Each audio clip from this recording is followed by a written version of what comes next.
Assemblée Nationale, Your Excellency, Mr. President of the International New York Times, distinguished representatives from our partners, members of the teams, friends, ladies and gentlemen.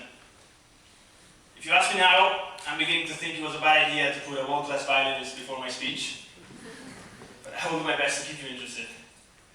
Thank you very much, everyone, for being here.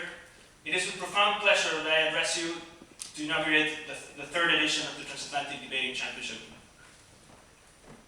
Words may not be as melodic as great music, but they are vigorous tools to remember the past and project the future. And that is what we aim to accomplish tonight with this debate. 100 winters ago, almost day by day, in the middle of the most infernal combat mankind had ever seen, something magical happened. On Christmas Eve 1914, in the area of Ypres in Belgium, a group of young German soldiers, my age, the age of our debaters, suddenly stopped fighting and started singing.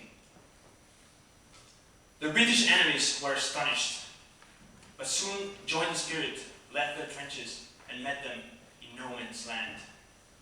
For some hours, blood was replaced by whiskey,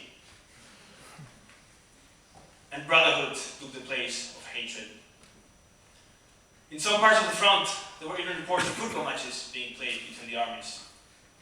Just in case you're wondering, the Germans won, of course. Ladies and gentlemen, much has changed since then. Like football, obviously.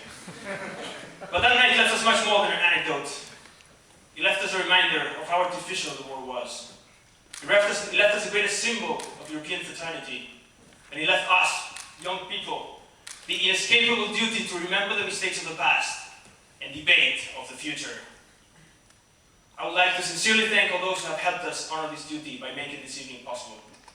First of all, His Excellency, President Claude Barthelone, President of the French National Assembly, for giving us his haut patronage, for his trust, his extremely gratifying trust. I also thank Madame Pauline Lucas, Secretary General of the Assemblée Nationale, Madame Françoise Meff, Director of International Affairs at the Assemblée, for the precious, truly precious support and help. Holding this debate at the Assemblée Nationale is the dream.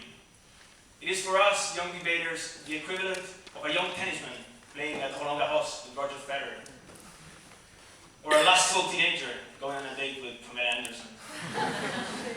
From the Baywatch years.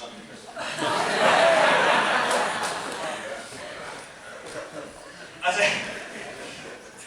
I had the opportunity to do in detail last night, and last year as well, I would like to acknowledge our diplomatic friends, the Austrian Embassy, Her Excellency Ambassador Plastic, for her presence as a member of the jury tonight, the American Embassy, Her Excellency Ambassador Hadley hosted us wonderfully last evening, the German Embassy, of course, Mr. Maldecker, the distinguished Mr. Maldecker, and Ambassador Wazim Reiner, who was president of our jury last year, and the British Embassy, Ambassador Sir Peter Ricketts took part in our inauguration last evening, and we are very grateful for that. As you may have noticed, the only major European embassy we don't have support from is the Italian one. I mean, probably they just didn't know which side to support. My girlfriend is Italian, so I'm allowed to say that.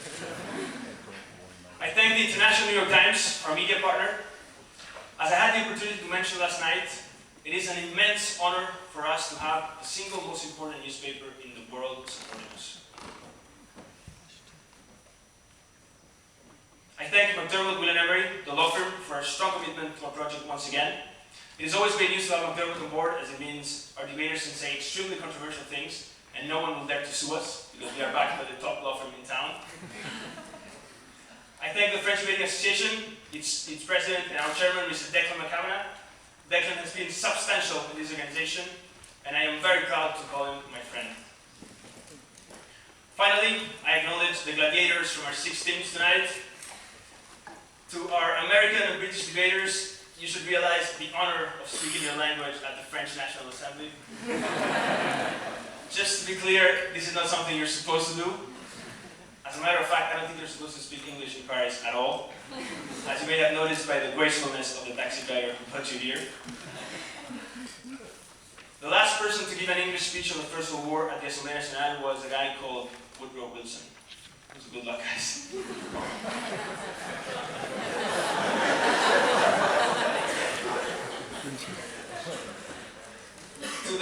and the Austrians, no offense my friends, we tried, but speaking German at the Assemblée was a bit too much, apparently. Maybe in another 100 years we can make it happen. I keep it posted. And then we had the French teams, of course, the team from Sciences Po and the team from the École Polytechnique, which is represented tonight not only by two brilliant debaters, but also by the Honorable Gerald Donnet, who is the head of the institution. Ladies and gentlemen, in the name of all those in this organization, the incredibly talented Brioni, Paul, Florian, and John, we ask you to sit tight for what we believe will be a unique, once-in-a-lifetime experience. Like on that glorious Christmas Eve of 1914, something magical will happen tonight. There probably won't be any singing, but let me assure you, debating will be enough. Thank you very much for your time.